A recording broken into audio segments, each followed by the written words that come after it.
Tu n'as pas le droit d'entrer dans la maison tant que tu ne t'es pas excusé. Cette phrase, cette voix, cet instant, il n'y a eu ni cri ni claquement de porte.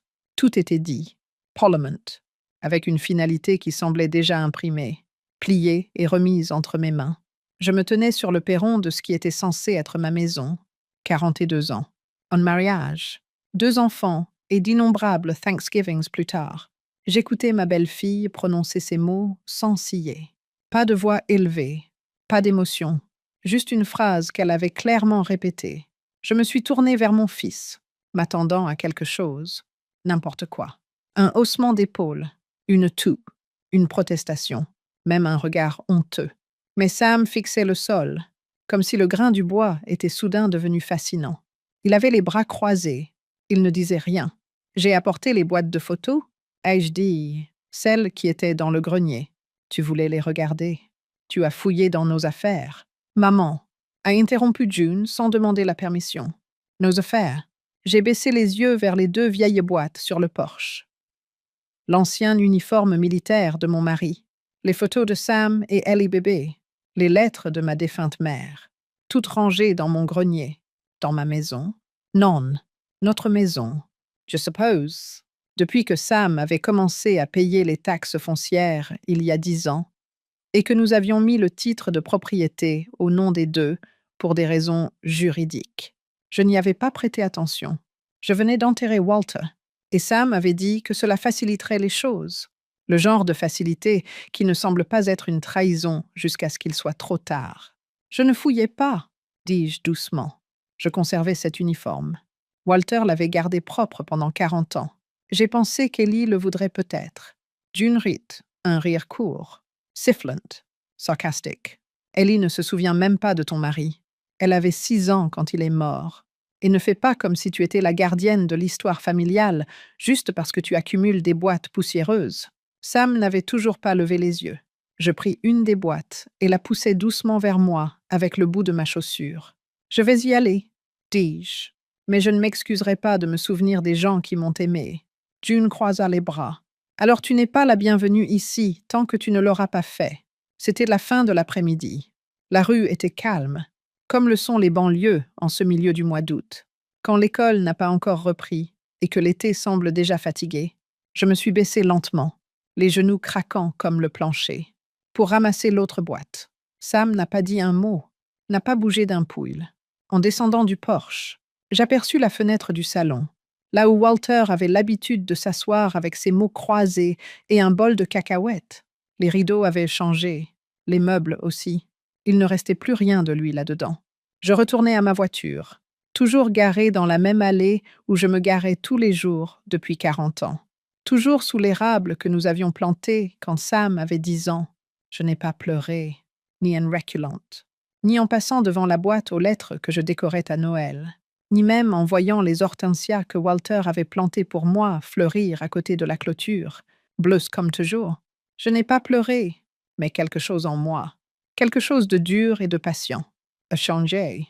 Au moment où j'ai pris la route principale, j'avais déjà décidé qu'ils n'avaient pas besoin de s'inquiéter de m'interdire l'accès à la maison, car le soir même, ce ne serait plus leur maison, et c'est ainsi que tout a commencé.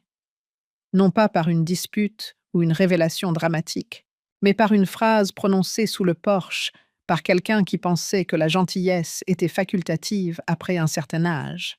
Ils avaient tort. J'ai peut-être 76 ans, mais je sais encore prendre une grande inspiration, tracer une ligne et la franchir. Et c'est ce que j'étais sur le point de faire. Dès que j'ai franchi le seuil de la cuisine, j'ai senti que quelque chose n'allait pas. C'était trop calme, trop propre, comme un décor de théâtre conçu pour donner l'impression que quelqu'un vivait ici. Mais personne n'y habitait. J'ai posé les cartons sur la table, puis je suis restée là pendant 1 minute, les tenant par les bords, comme si j'allais les soulever à nouveau, les repousser ou crier dedans. Je n'ai rien fait de tout cela. Au lieu de cela, je me suis assise sur la chaise la plus proche de la fenêtre, celle qui grinçait encore comme les genoux de Walter, dehors. Le jardin semblait inchangé, la même lavande envahissante, la même parcelle d'herbe où Sam avait autrefois construit une cabane dans les arbres avec son père.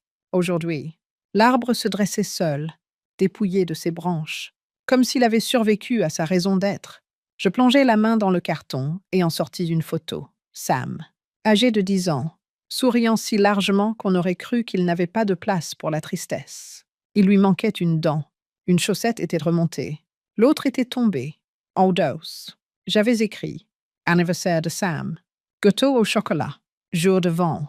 J'avais conservé ces petits objets pendant des décennies, non pas parce qu'ils avaient de la valeur, mais parce qu'ils étaient la preuve que j'avais été là, que j'avais aimé, que j'avais travaillé, cuisiné, pleuré, payé les factures, raccommodé les vêtements et survécu à toutes ces longues nuits de fièvre, de disputes et de peur.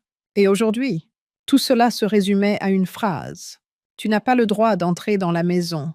Je me suis dirigée vers le placard et me suis préparé une tasse de thé.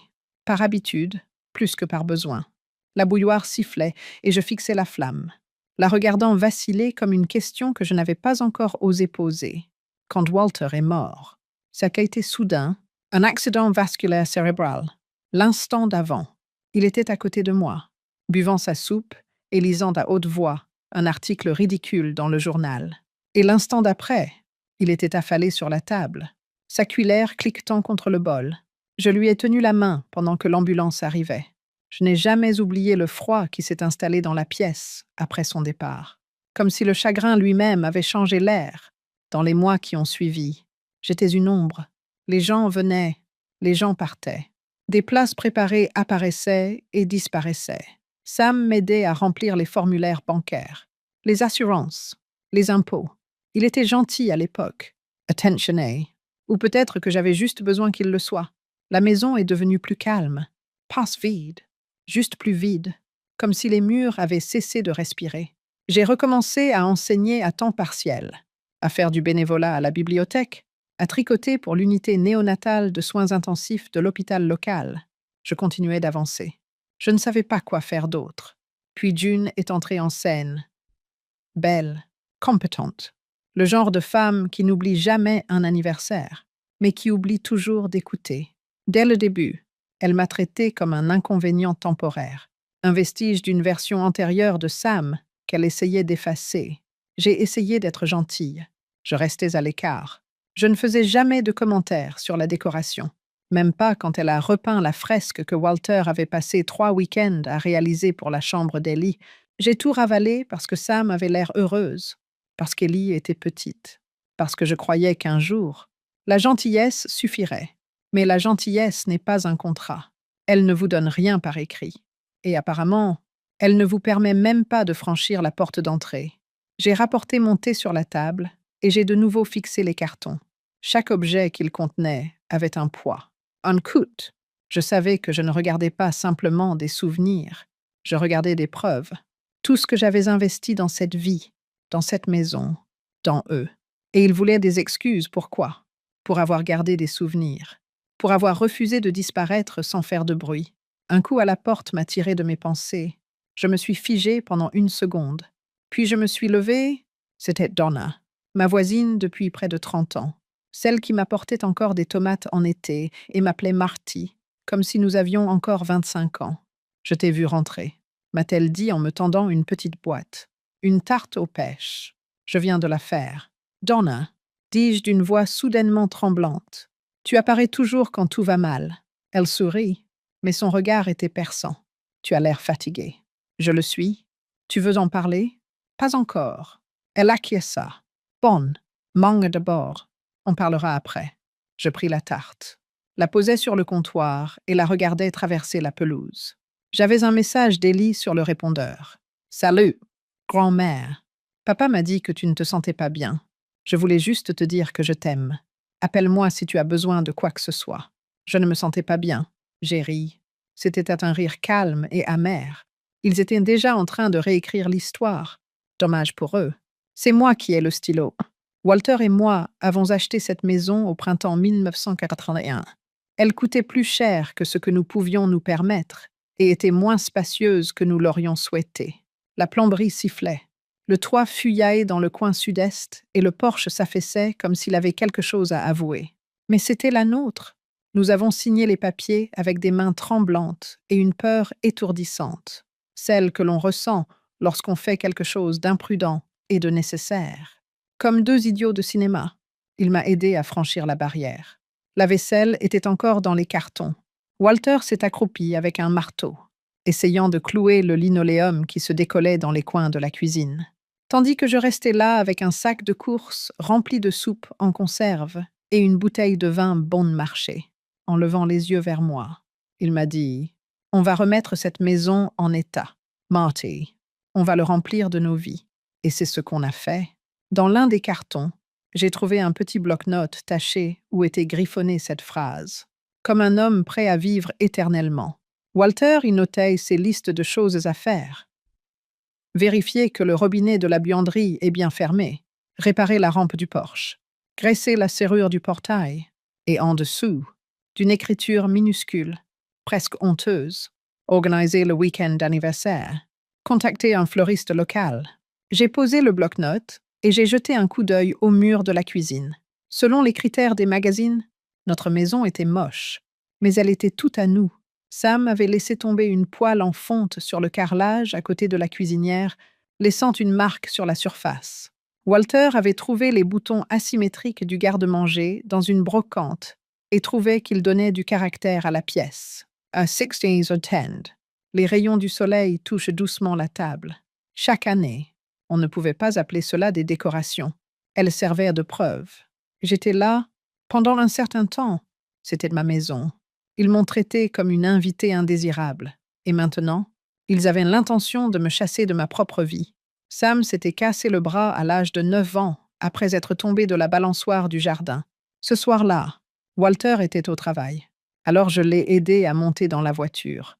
J'ai mis une serviette sur son bras et j'ai conduit pendant 45 minutes jusqu'aux urgences les plus proches qui acceptaient notre assurance. Toute la nuit.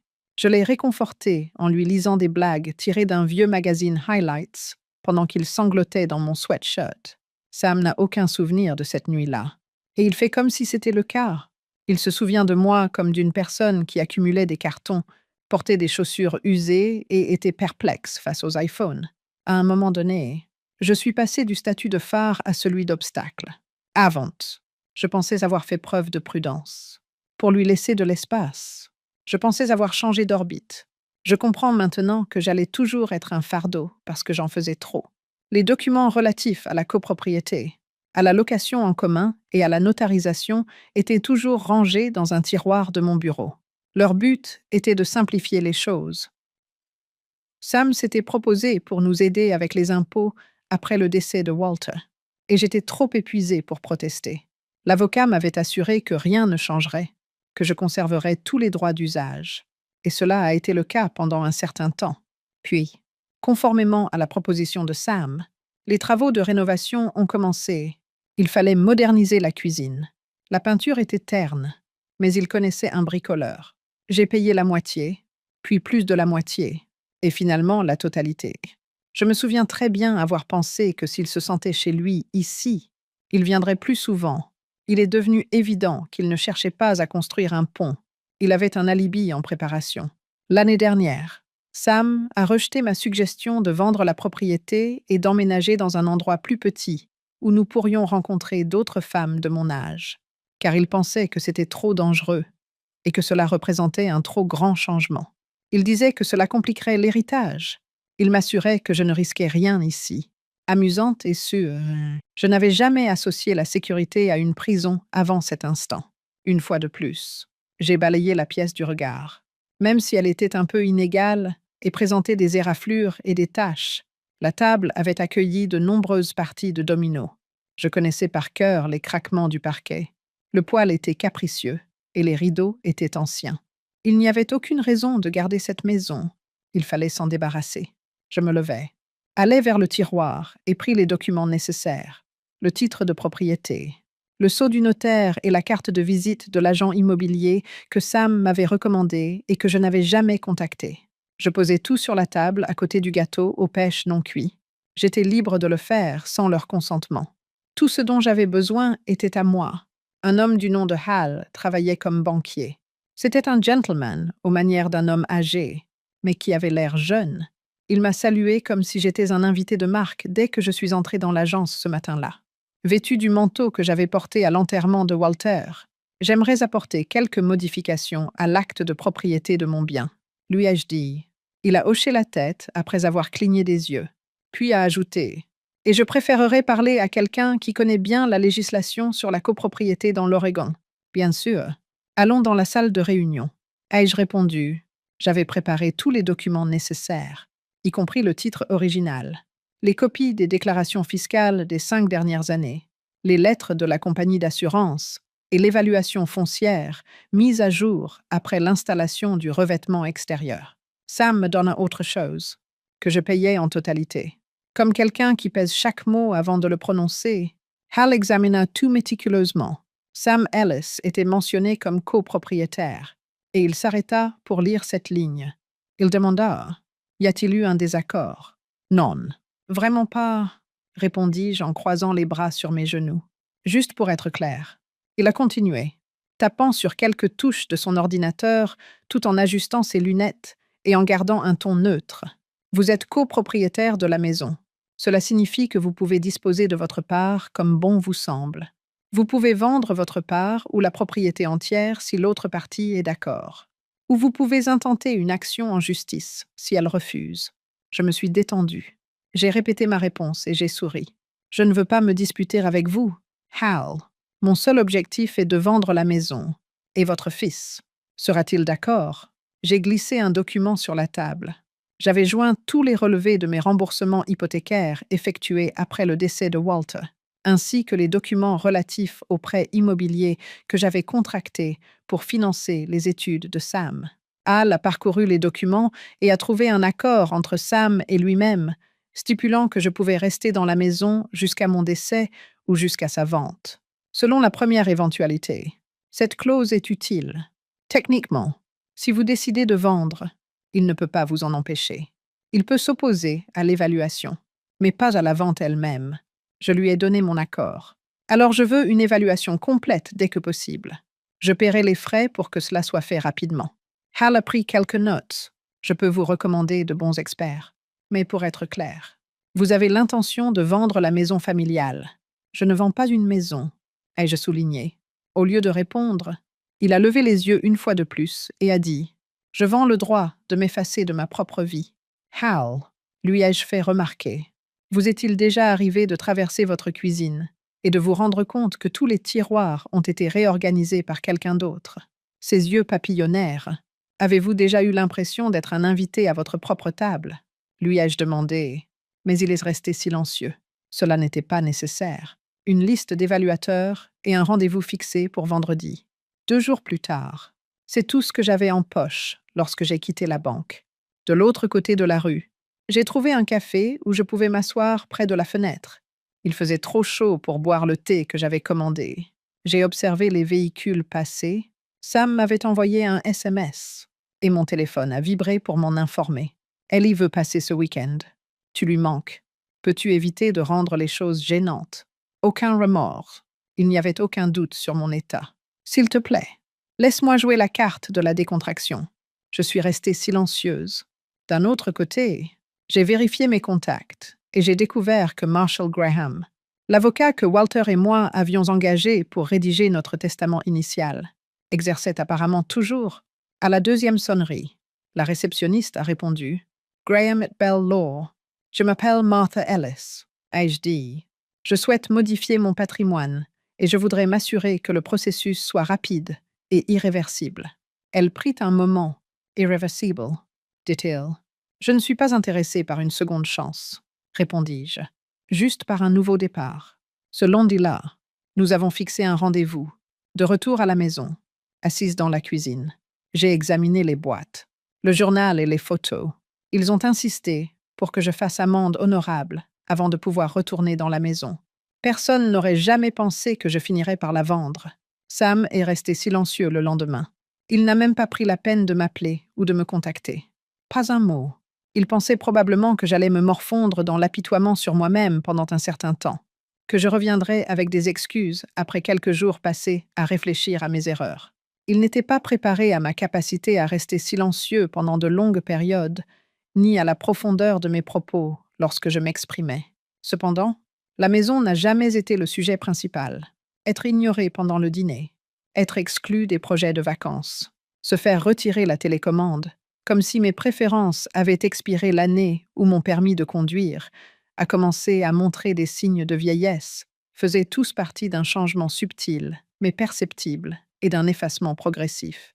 C'était quelque chose que June ne pouvait tout simplement pas comprendre. Elle était structurée, avait des opinions bien arrêtées et était quelque peu dominatrice. Mais je ne lui en voulais pas pour autant. Elle a réaménagé le mobilier de la pièce, notamment en retirant les photos de famille qui avaient une valeur sentimentale pour les remplacer par des œuvres d'art plus neutres. Et j'ai ressenti de la rancœur à son égard, car elle semblait croire que je n'avais pas remarqué ces changements. Le fait qu'elle insistait pour revendiquer la cuisine comme sienne, alors que j'avais déjà utilisé les mêmes plans de travail pour préparer 400 pains à la banane avant son arrivée. Sam était retenu par elle, mais pas de manière abusive. Cela semblait coupable et sentimental. Elle ne disait pas « N'écoute pas ta mère ». Au lieu de cela, elle disait simplement « J'essaie juste de faciliter les choses pour tout le monde ». Sam, pour une raison quelconque, a interprété cette déclaration comme un geste de bonne volonté. Il y a 50 ans, le premier fossé important est apparu. À l'occasion du 16e anniversaire d'Ellie, j'ai promis de l'aider à acheter une petite voiture d'occasion en bon état. J'avais économisé suffisamment d'argent grâce à un emploi à temps partiel que j'avais trouvé en aidant à organiser la collection de la bibliothèque. Au mois de juin, autour d'un café, je lui ai annoncé la nouvelle. « Merci, Martha. Mais nous apprenons à Ellie la valeur du travail », a-t-elle ajouté avec un joli sourire. Cela aurait été admirable s'il n'avait pas surpris Ellie la semaine suivante avec une Honda Civic toute neuve. Cela ne m'a pas irrité qu'ils n'utilisent pas mes fonds, tes millions n'utilisent pas mes fonds. C'était leur refus d'accepter mon aide qui m'irritait. Quand on rencontre quelqu'un qui nous flatte davantage, on cesse d'écouter sa mère, disait Walter. Il avait peut-être raison. June était passée maître dans l'art du compliment. Elle avait une façon délicieuse de dire « Tu es si intelligente et tu sais si bien subvenir aux besoins de ta famille », avec un accent parfait. Comme un tournesol, Sam rayonnait dans cette lumière. Quant à moi, j'étais sombre. Je ne leur apportais plus de gâteaux. Ils restaient dans leur boîte.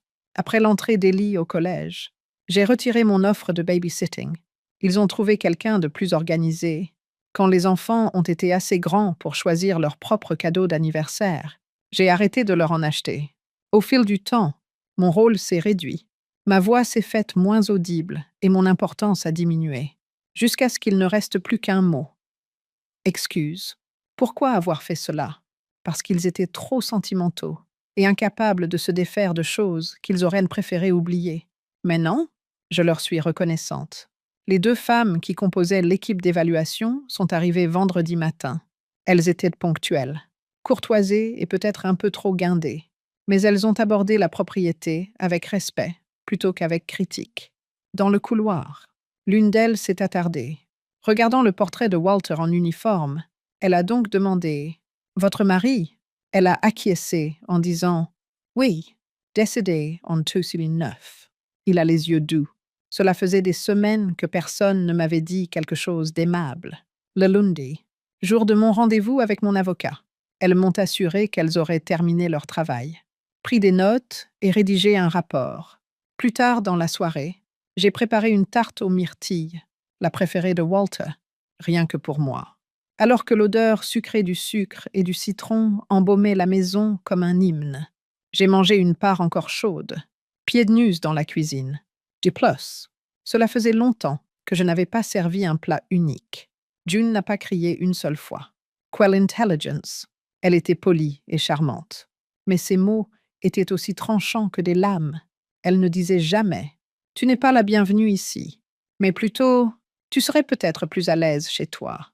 Au lieu de « Nous ne voulons pas ton avis », elle disait « Restons simples cette fois-ci. Ce n'est qu'à Noël, après le 11e anniversaire d'Ellie, que j'ai compris pour la première fois ce qu'elle pensait de moi. À partir d'un modèle que j'avais mémorisé dans les années 1980, j'avais passé une semaine à tricoter une écharpe en laine grise douce avec de magnifiques dentelles. Après l'avoir déballée, elle y cligna des yeux et sourit poliment. June l'interrompit avec un petit rire et une question. « Grand-mère adore ces petits projets. N'est-ce pas?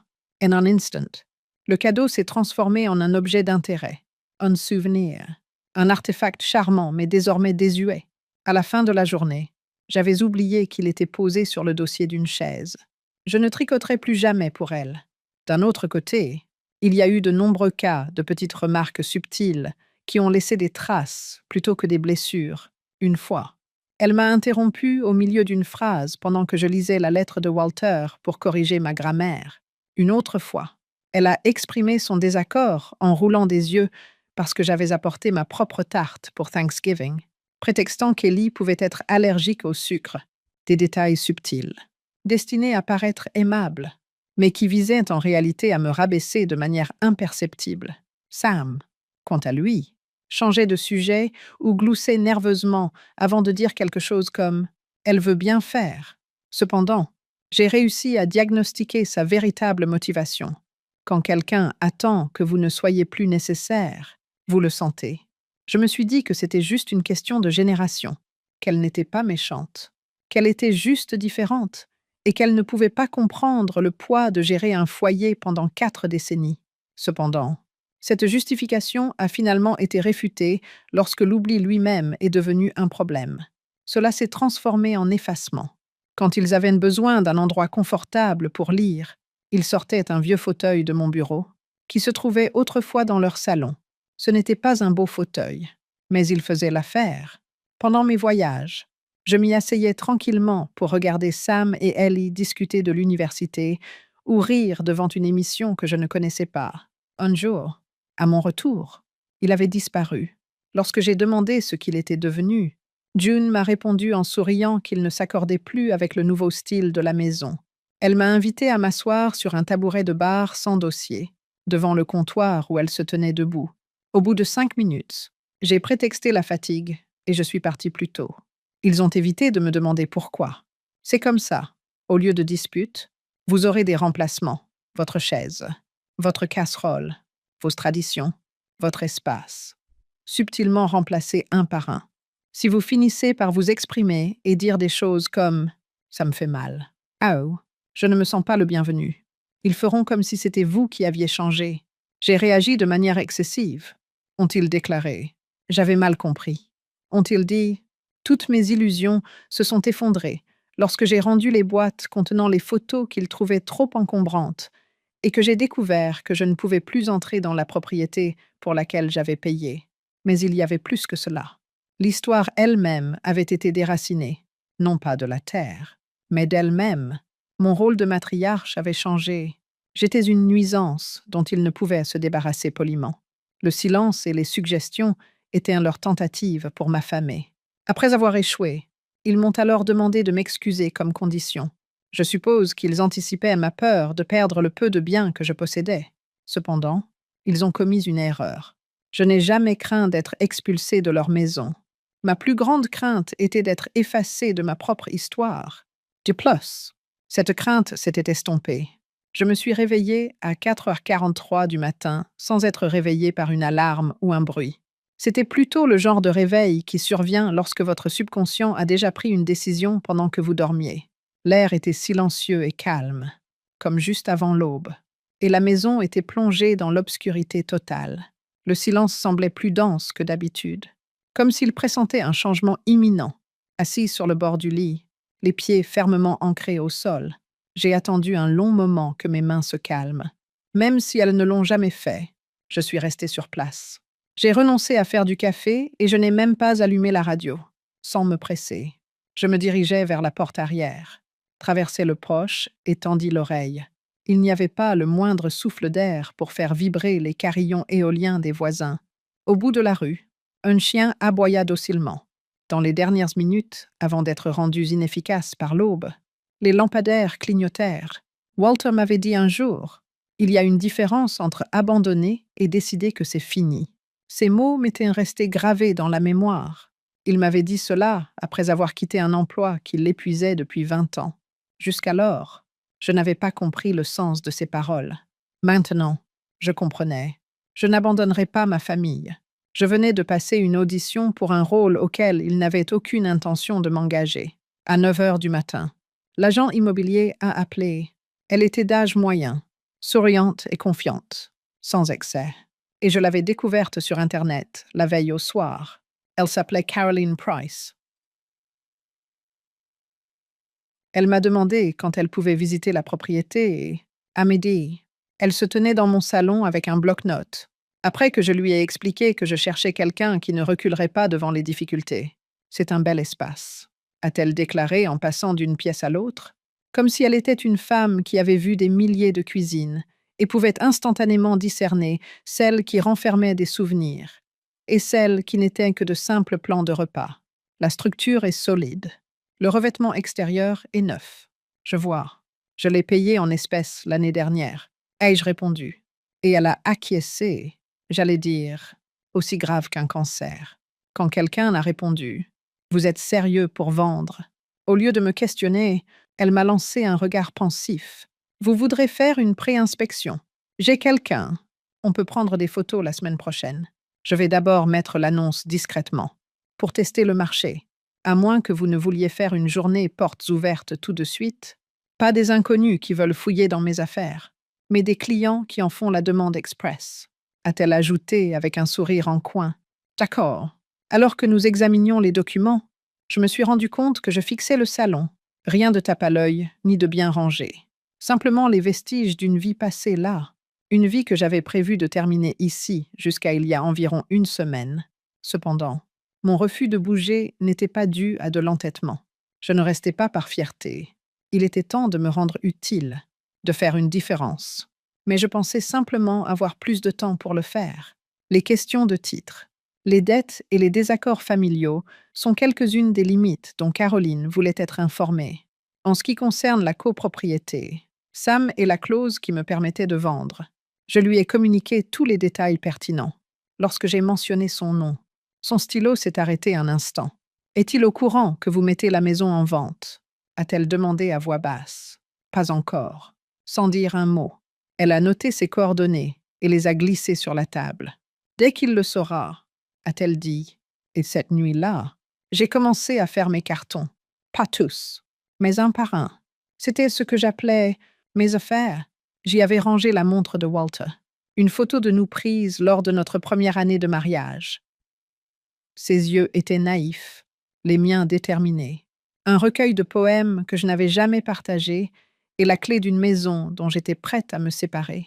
Greg, un homme d'une quarantaine d'années, à l'air doux, qui avait un bloc-notes relié en cuir plutôt qu'un bloc-notes à pince, accompagnait Caroline le lundi matin, pendant qu'il parcourait la maison avec précaution, tapotant les murs, regardant sous les éviers et testant les prises électriques comme s'il prenait le pouls de la maison. Je le laissais faire et l'observais depuis la cuisine, tandis qu'il m'assurait que l'inspection préliminaire ne prendrait pas plus d'une heure. La vaisselle était une perte de temps. Peu importe le nombre de fois que je pliais un torchon ou essuyais la cuisinière. C'était comme si un petit morceau de ma vie était lentement arraché. Chacun de ces pas libérait un nouveau fil, comme si la maison commençait à me lâcher prise. Doucement, sans brutalité, comme à son habitude. Caroline s'est assise à table et a bu le café que je lui avais préparé. J'ai pensé à quelques-unes. A-t-elle dit, il est pompier depuis de nombreuses années. J'ai souri, car elle est infirmière scolaire et essaie de réduire un peu ses activités sans pour autant abandonner complètement sa famille. Ils ont 2 enfants adultes qui viennent les voir une fois par mois et qui sont du genre à encore envoyer des cartes. Elle a observé les environs. Les endroits comme celui-ci sont rares aujourd'hui. Des maisons qui ont une histoire. Les acheteurs le ressentent dès qu'ils entrent. Parfois, les histoires épuisent les gens. Ai-je fait remarquer? La femme de mon fils pense que l'histoire encombre les maisons. Carrie posa délicatement sa tasse sur la table. Greg revint avec sa liste de contrôle et dit « Eh bien, c'est l'histoire qui fait vendre les maisons. Quelques remarques. Rien de grave. Les fondations sont solides. Le toit est solide. Il y a quelques petits joints à refaire dans la salle de bain à l'étage. Mais c'est facile à réparer. » Caroline Sowrett. « Nous mettrons discrètement la maison en vente d'ici jeudi. Comme vous l'avez demandé, êtes-vous prêts à agir rapidement si une offre intéressante se présente? » Je jetai un coup d'œil dans la cuisine. au-delà de la fenêtre où Walter se tenait le dimanche matin pour siroter son jus d'orange. Je remarquais le carreau fissuré près de la cuisinière, là où Ellie avait accidentellement fait tomber ma vaisselle de mariage. Je remarquais également le placard dont la charnière était cassée, que j'avais négligé de réparer, car cela ne semblait pas urgent. Je suis prêt, non pas pour pleurer, mais pour les revoir. Je suis entré seul dans chaque pièce après leur départ. Un subtil parfum de cannelle et de livres poussiéreux flottait dans le salon. Le lave-vaisselle qui tournait faisait clignoter la lumière dans le couloir. J'ai découvert une pantoufle isolée sous le lit de la chambre du fond, une de mes pantoufles dépareillées, assise par terre. Je l'ai serrée contre moi, comme si c'était une photo. C'est alors que cela m'a frappé, non pas comme une idée, mais comme une vérité absolue. J'avais aimé cette maison plus que quiconque. J'ai longuement contemplé la page avant de répondre. Tu es toujours la bienvenue, ma chérie, mais n'attends pas trop longtemps. Ellie m'a envoyé un SMS dans la soirée pour me demander si je pouvais passer le week-end pour récupérer les anciens albums de fin d'année dont elle m'avait parlé pour un projet scolaire. Je me suis abstenue de lui dire que la maison ne m'appartenait peut-être plus à ce moment-là. Non pas parce que je ne lui faisais pas confiance, mais plutôt parce que je ne voulais pas qu'elle porte la honte que ses parents méritaient. Après avoir raccroché, j'ai sorti une nouvelle boîte vide du placard et j'ai écrit « Pour l'avenir ». Dessus, j'y ai placé l'acte de propriété. Le mercredi après-midi, Caroline m'a appelé. Elle m'a murmuré « Tu ne vas pas le croire ». Et son enthousiasme discret était contagieux. J'ai fait visiter la propriété à un couple ce matin. Je sais que nous ne l'avons pas encore officiellement mise en vente, mais ils ont été complètement séduits après avoir vu l'extérieur ce week-end. Ils m'ont proposé de payer le prix total en espèces, sans aucune condition. Je suis resté silencieux dans un premier temps, fixant du regard le vernis usé du coin de ma table, marqué par des années de coude, de tasses de café et de petits déjeuners tranquilles. Caroline a poursuivi d'une voix soudainement plus douce. Ils sont originaires de l'Oregon, mais ils ont déménagé hors de l'État. Leur fils unique est décédé il y a 2 ans. Ces mots m'ont traversé comme une vague de chaleur.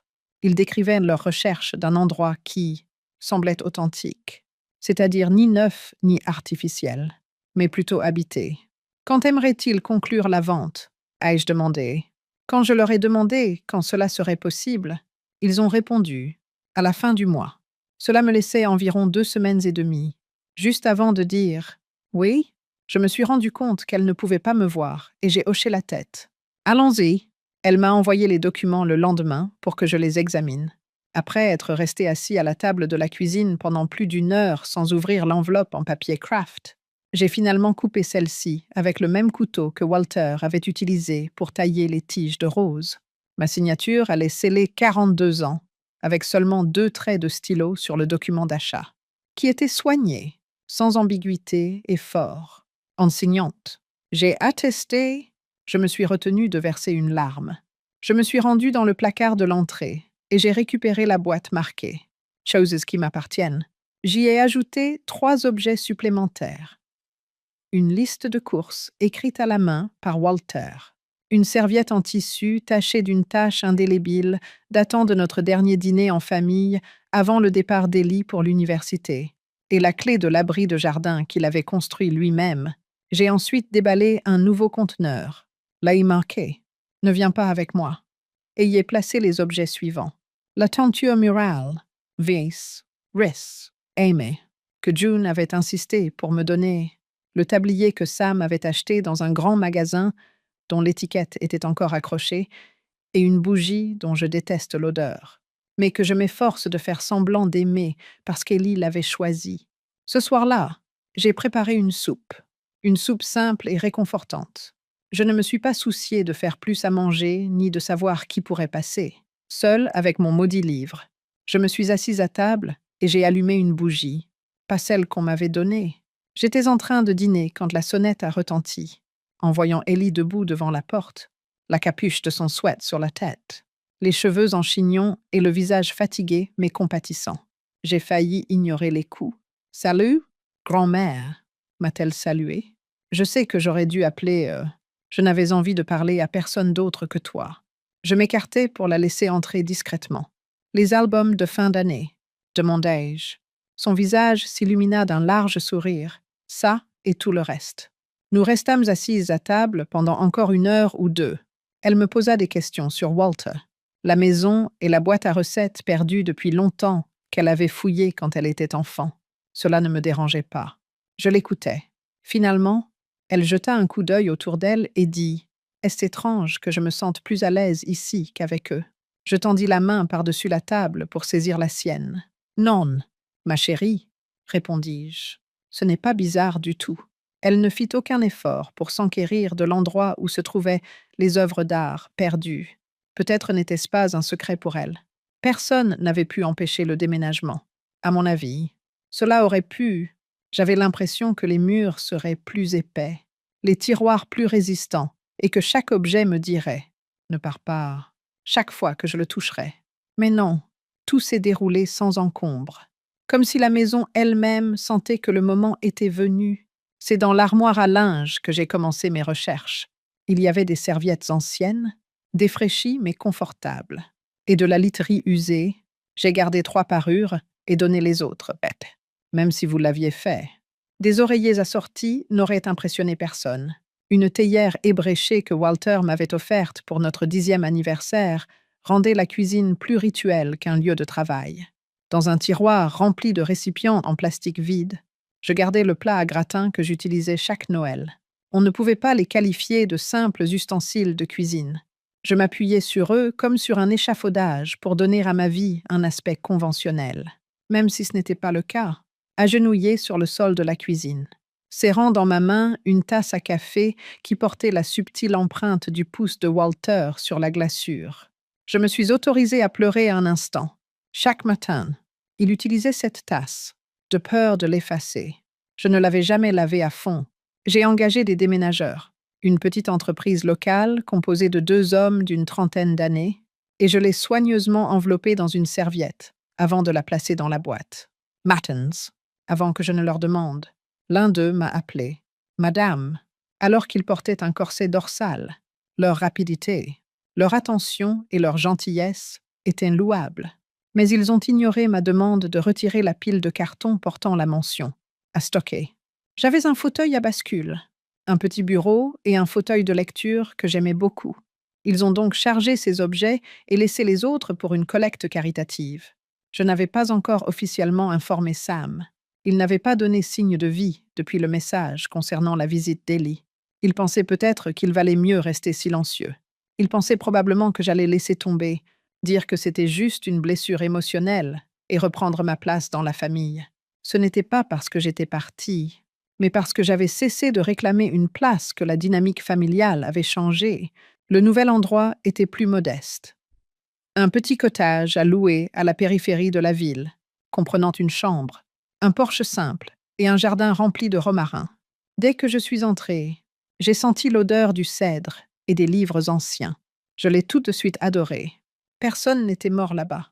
Il n'y avait pas eu de dispute au dîner, ni d'expulsion de mère de leur foyer. C'était pur, authentique, vide et m'appartenait de droit. Alors que le vent caressait le romarin comme une mèche de cheveux la première nuit, j'étais assis sous le porche en sirotant une tisane à la camomille. À part la lueur de la lune et l'obscurité, il n'y avait pas de lampadaire. Je n'étais pas triste, comme si le monde avait cessé de tourner. J'éprouvais un profond sentiment de calme. Sur la table à côté de moi, le téléphone a bipé. Je l'ai pris sans me presser. Ellie. Papa a vu l'annonce aujourd'hui. Il est en train de perdre la tête. Il veut parler. Que dois-je lui dire? J'ai regardé le message, puis je n'ai rien écrit. Recense le fruit de son travail. J'ai posé le téléphone et laissé le vent continuer son chemin. Le samedi suivant, Ellie est revenue avec des scones dans un sac en papier et un carton de jus d'orange. « Pour ton réfrigérateur », m'a-t-elle dit. Elle s'est assise à la petite table près de la fenêtre de devant, les yeux rivés sur la pièce, tandis que je lui disais « ça a l'air vide ». Je l'ai toutefois rassurée en lui expliquant que c'était intentionnel. « C'est adorable », a-t-elle répondu. « C'est calme, ça sent les livres et le sel. C'est grâce aux étagères en cèdre et à l'ancienne bouche d'aération. Mon visage s'est illuminé. Ça va s'arranger. » Ellie n'avait même pas mentionné la maison. Moi non plus. Nous avions discuté de tout. de ses études et de son stage à son béguin secret qu'elle essayait de cacher. Je sentais que son besoin de routine l'emportait sur le mien. Alors j'ai suivi son exemple. Cependant, elle finit par baisser les yeux vers son verre et dit « Ils sont furieux. Grand-mère, extrêmement furieux. Qui est-ce, à ton avis? Papa ou maman? Surtout papa. Ils disent que ce n'est pas juste que tu les aies pris au dépourvu, que tu en fais tout un drame. » Je acquiesçai en buvant mon thé. Mais Ellie leva les yeux et dit « Ils ont le droit d'avoir leurs sentiments. Tu ne veux pas leur expliquer, leur donner les grandes lignes. Tu sais, je me suis adossée à ma chaise. Ellie, tu n'as pas besoin d'expliquer quoi que ce soit à ton père. Ce sont deux choses très différentes. Il veut que j'enlève tout ce qui le met mal à l'aise. » Elle semblait bouleversée. Je lui ai lancé un regard sérieux et lui ai dit « Il dit que tu essaies de lui faire du mal, que tout le punit. Chérie, si j'avais voulu le punir, je lui aurais laissé les impôts fonciers. » Elle est awry. Quand on rit si fort que ça reste coincé dans la gorge, c'est parce qu'on n'est pas sûr qu'on ait le droit de rire. J'ai tendu la main par-dessus la table et j'ai saisi la sienne. Ses yeux se sont légèrement écarquillés, mais elle a rapidement cligné des paupières. Je n'ai pas fait ça pour punir qui que ce soit. Je l'ai fait pour arrêter de me punir. Underwood, 2018. Elle a ajouté « Il y a autre chose ». En sortant d'une lettre pliée de son sac à main, je l'ai ouverte avec précaution et j'ai lu « Ça a été envoyé à l'ancienne maison. Maman ne voulait pas que je la porte. » Alors je l'ai pris. Un petit post-it écrit d'une écriture inconnue disait « Nous te souhaitons la paix dans tout ce qui t'attend. » Je pliai soigneusement la lettre et la rangeai, car il s'agissait d'un dernier avis de la banque.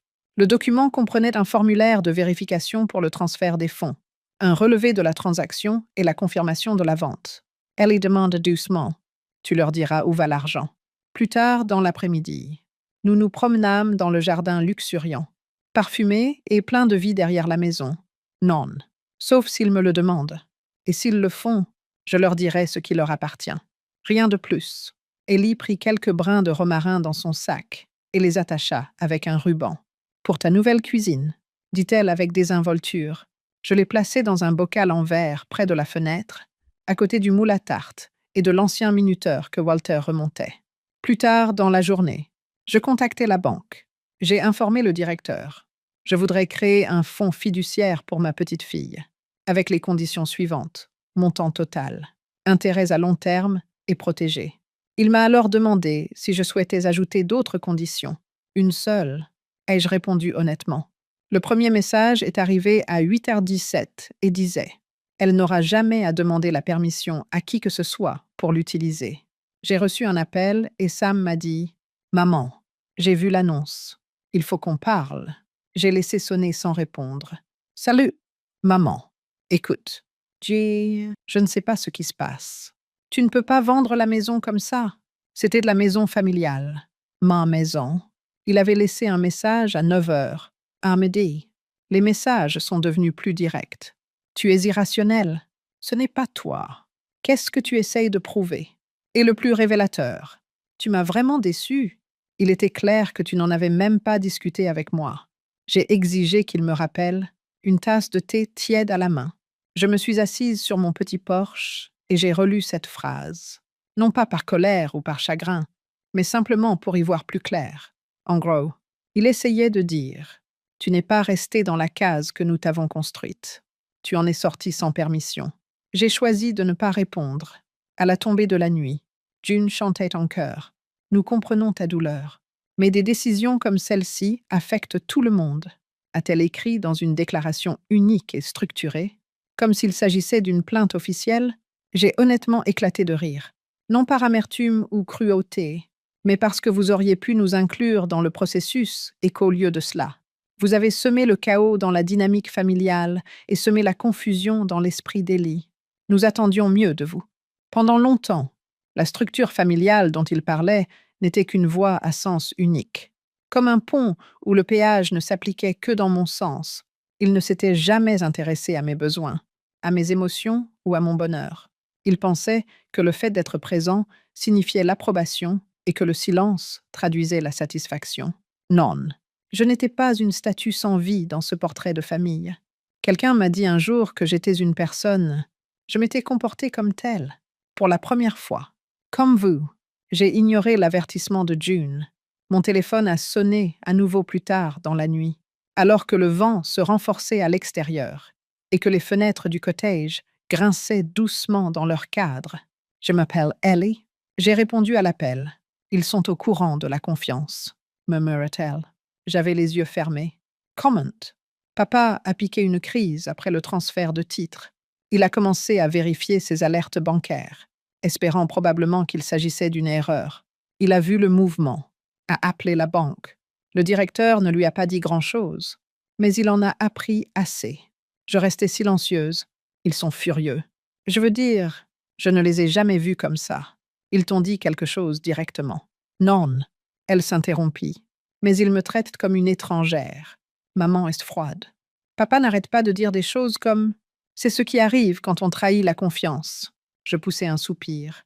Tu ne leur dois aucune explication. Mais c'est difficile. Grand-mère, je les aime quoi qu'il arrive. Je sais, ma chérie. Le téléphone resta silencieux pendant un long moment. Tu l'as fait pour moi. La confiance, murmura-t-elle après moi, et je répondis. Je l'ai fait pour moi. Une seconde pause, puis doucement. Et je t'ai incluse, parce que tu m'as toujours vue telle que je suis. Tu ne m'as jamais rabaissée. Merci. J'ai écouté le message vocal de Sam après avoir raccroché. Je ne pouvais m'empêcher de penser que ce n'était pas impardonnable quand il avait dit « Tu n'avais pas besoin de nous exclure. Maman, je ne sais pas ce que j'ai fait de si impardonnable, mais si c'est vraiment ce que tu veux, alors je suppose qu'il n'y a plus rien à dire. » Sa colère avait fait place à la confusion. Ce n'était pas oubliable. Loin de là. Il y a une différence. J'ai pris un cahier sur mon bureau et j'ai commencé à écrire une lettre. Je n'avais pas l'intention de l'envoyer. Je voulais juste l'écrire. J'ai mis la table pour toi une dernière fois, mais tu ne l'as pas remarqué. Tu n'as pas remarqué quand j'ai cessé de te donner... Tu n'as même pas remarqué quand je me suis tue. Tu t'es contenté d'accepter.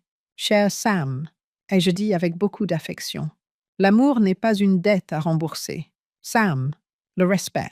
Oui, je ne suis plus en colère. J'ai juste fini de me donner « Prends soin de toi ».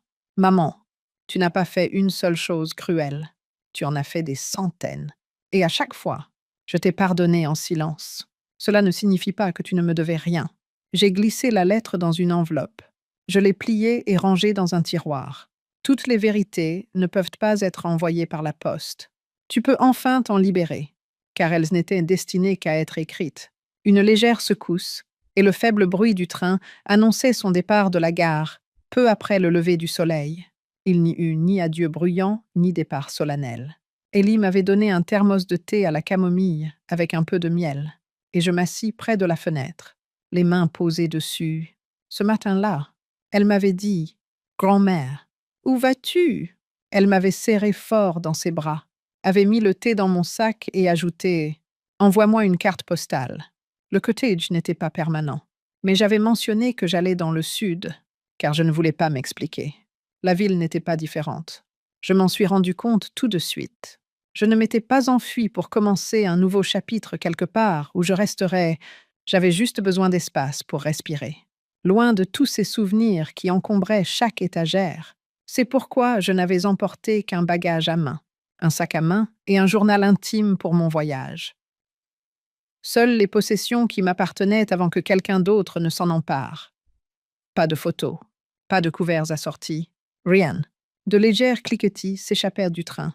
Le rythme régulier de la musique pouvait temporairement remplacer les battements de mon cœur. La forêt derrière la fenêtre a laissé place à des champs, puis à des habitations. Chaque brume du paysage semblait être un souffle. Une dame vêtue d'un cardigan gris, au visage doux, un livre usé dans les bras, est montée dans le train à la station suivante. Elle s'est assise de l'autre côté de l'allée et m'a salué d'un signe de tête. Nous n'avons pas échangé un mot. Nous aurions pu éviter cela. Au bout de 2 heures, j'ai ouvert mon journal. Ce n'était pas le genre de journal que l'on utilise pour écrire des textes créatifs, mais un simple cahier à spirale que j'avais acheté à la pharmacie. La première page était vierge. Je ne suis pas désolée. Puis, je ne suis pas un plan de secours. Je ne suis pas un fardeau.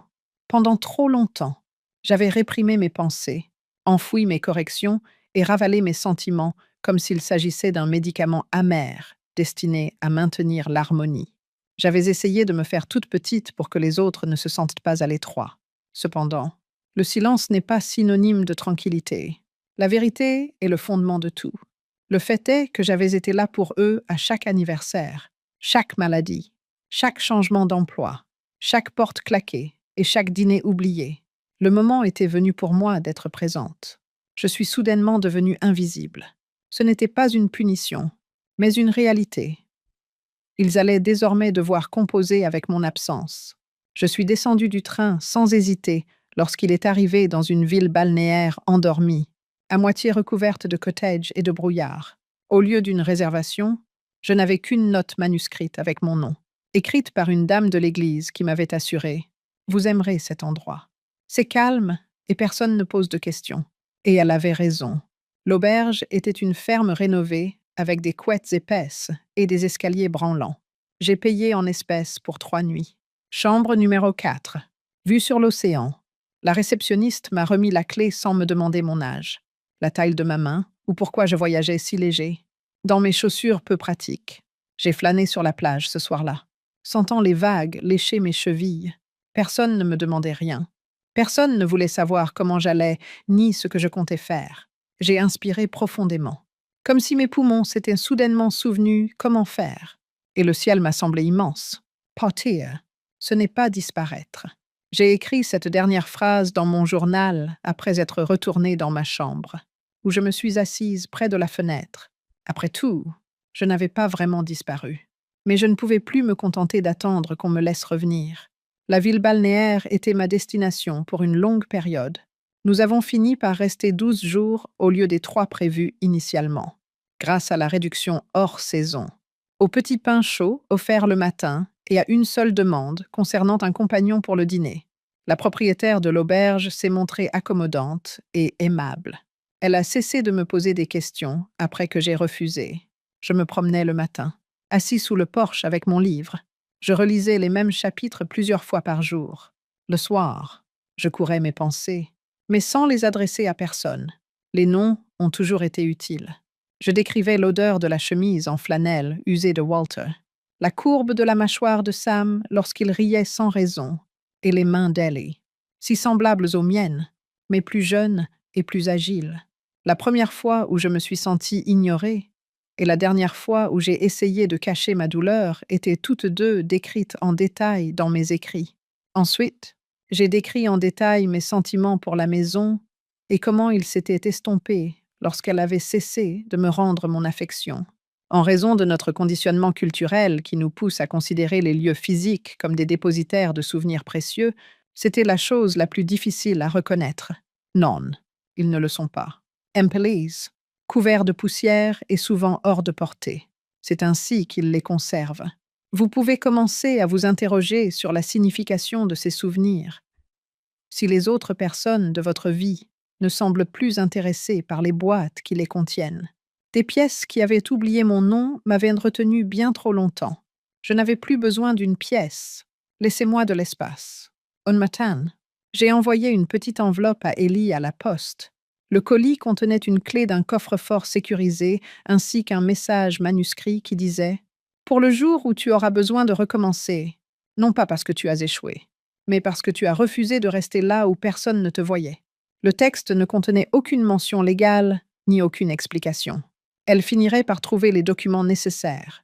La confiance, à l'image de la dame qui l'avait instaurée, grandirait progressivement et imperceptiblement.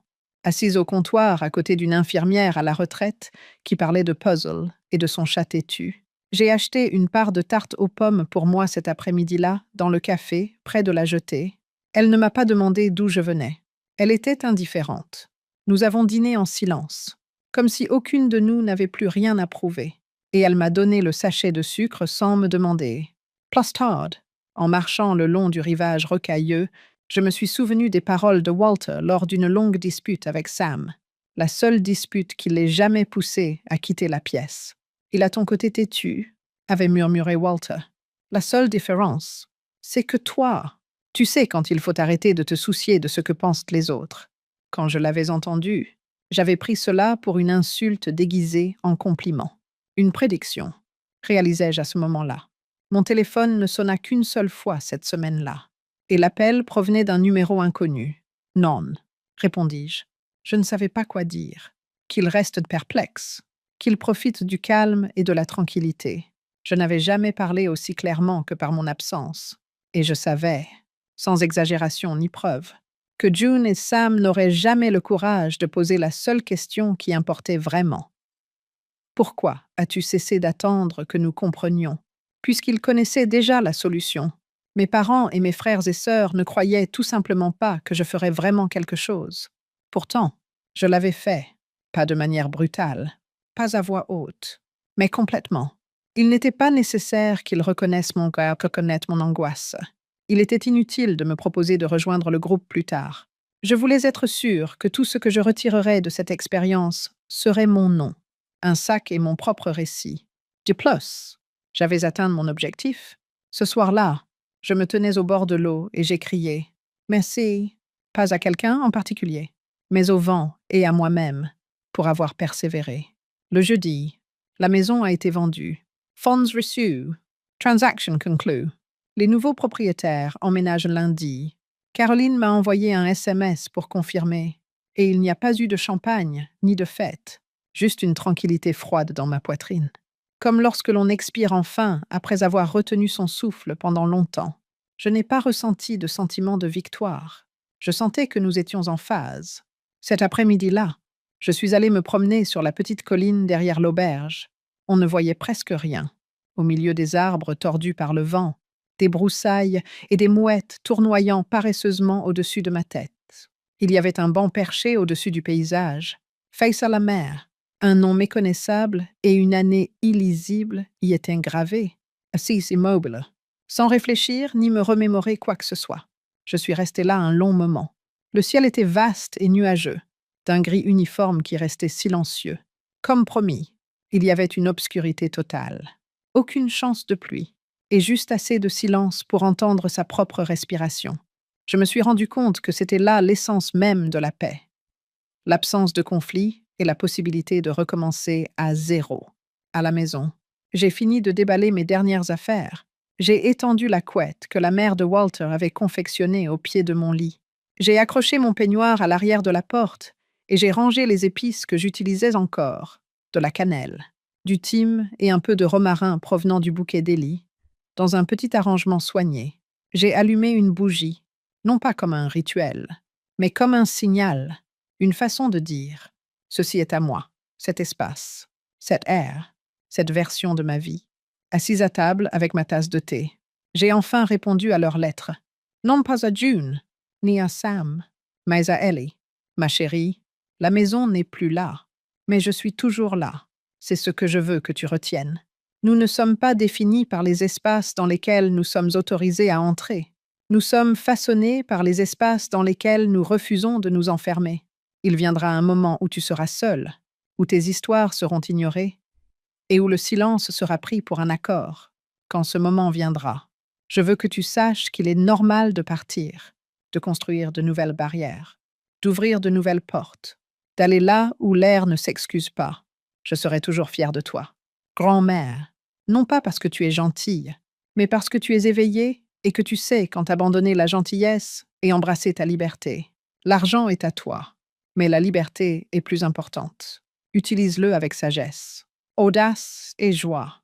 Et si quelqu'un te demande pourquoi tu es parti, réponds simplement que tu as été élevé par une femme qui a fait de même, à côté de la théière. J'ai posé la lettre après l'avoir scellée, en sortant dans l'air du soir, sentant la douce caresse de l'eau sur ma joue. J'ai réalisé que j'avais tout oublié. Toutes mes attentes, toutes mes obligations, le besoin de me justifier. À la place, je ressentais un sentiment de découverte totale de moi-même, comme un secret honnête attendant d'être révélé. C'était une sensation que je n'avais pas éprouvée depuis des décennies, comme si la vérité n'avait plus honte d'être dite, ou comme si une dame s'était enfuie de chez elle sans se retourner.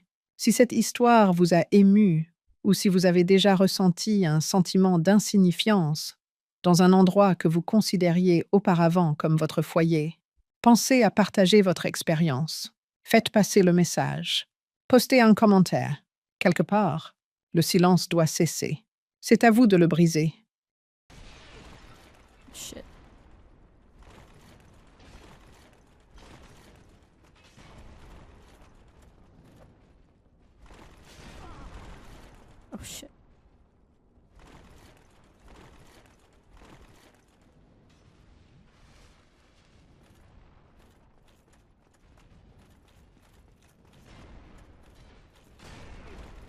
Dude, what? Oh shit. That's a bad idea. Bad idea. Just go. Just run. Damn. I get up and he immediately just fucking... Ugh. That's okay. He's immediately hungry. Mm-hmm.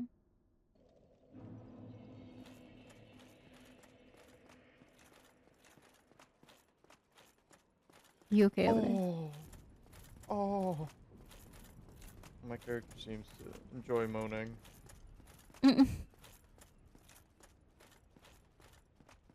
Oh.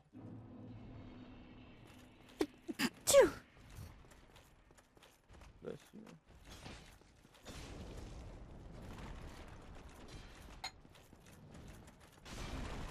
Dude.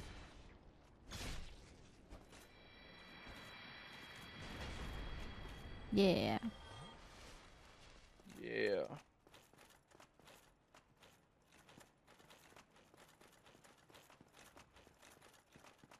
Okay, now I can level up. Okay.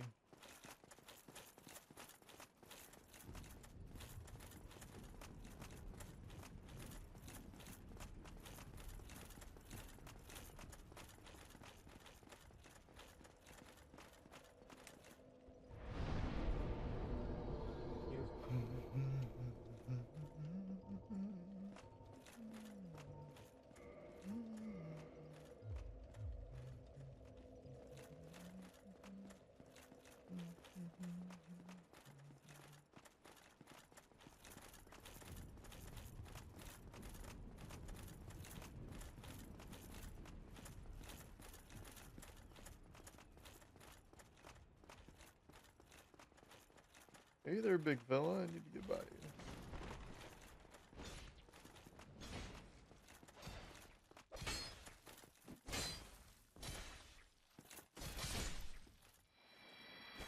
Awesome job. Thank you, big boy.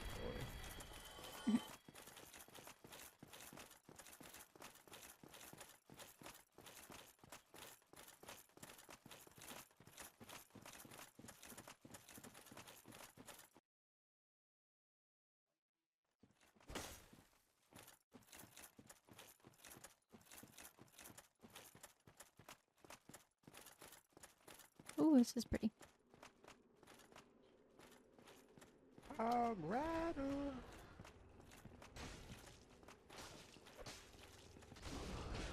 I do no damage. Weapon at risk? You gotta be kidding me.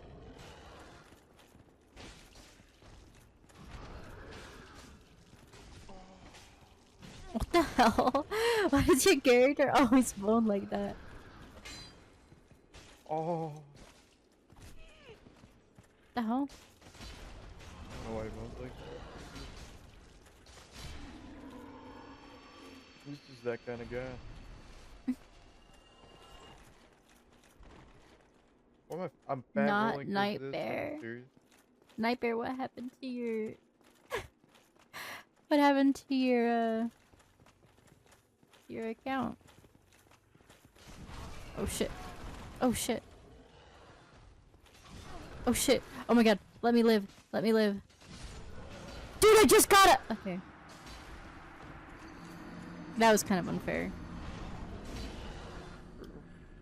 I got manhandled. You got hog handled. I'm not You gotta feel Nightbear. like a hog. Obs, wow. Are you kidding me? I suck. No. I suck. I suck. I suck. How you doing, Nightbear? Is Rachel streaming right now?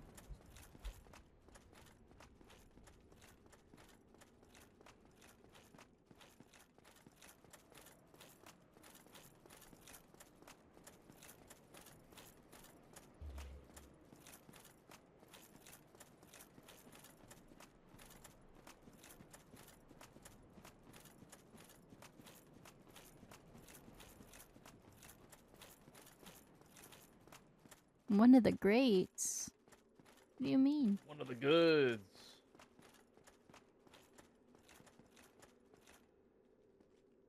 You don't suck. Wait. Nope. What was that first question then?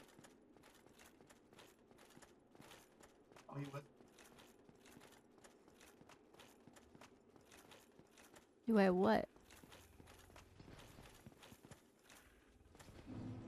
Oh shit! Ah! Pluto? Run! There's a hog, and he's big. He's a big hog. Got a humongous hog. Okay, buddy. What's okay, buddy, about that?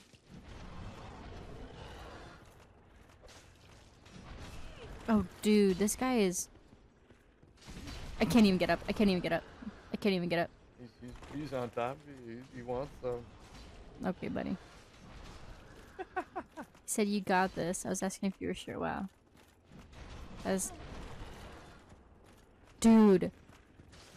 He does so much damage. Oh, we do so little damage.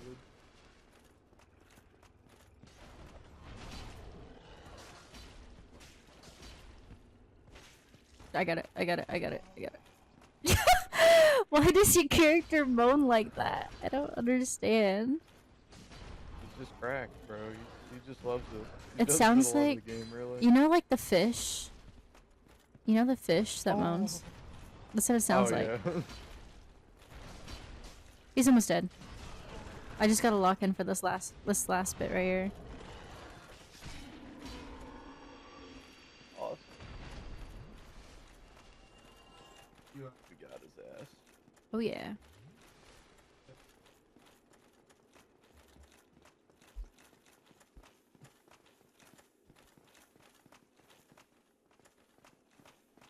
I'm gonna light this fire. Alright. Do we sit down or no? I'm going to. Yeah, Okay. I'm gonna go upgrade my weapon real quick. Should I? Not, Hmm? I don't know if you.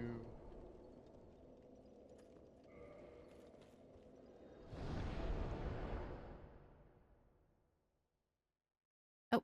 I don't know if you can or not, but hopefully you Oh. can. I didn't even try. I got chicken fried rice, but the chicken sucks. Oh, that's the worst.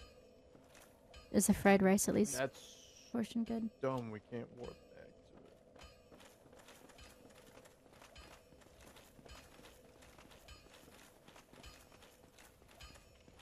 to it. Well, hello again. You seem to be doing all right. Need anything? The rice is forged? okay. Oh. Should I reinforce my weapon or my armor? Both is good. See if you can reinforce your weapon.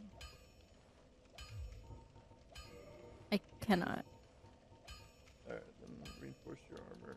I can't either. I'll be What? seeing you then. Yep. Be careful out there.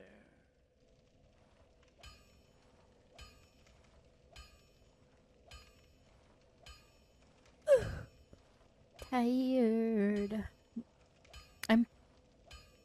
What time do you have to sleep today? Oh, fuck.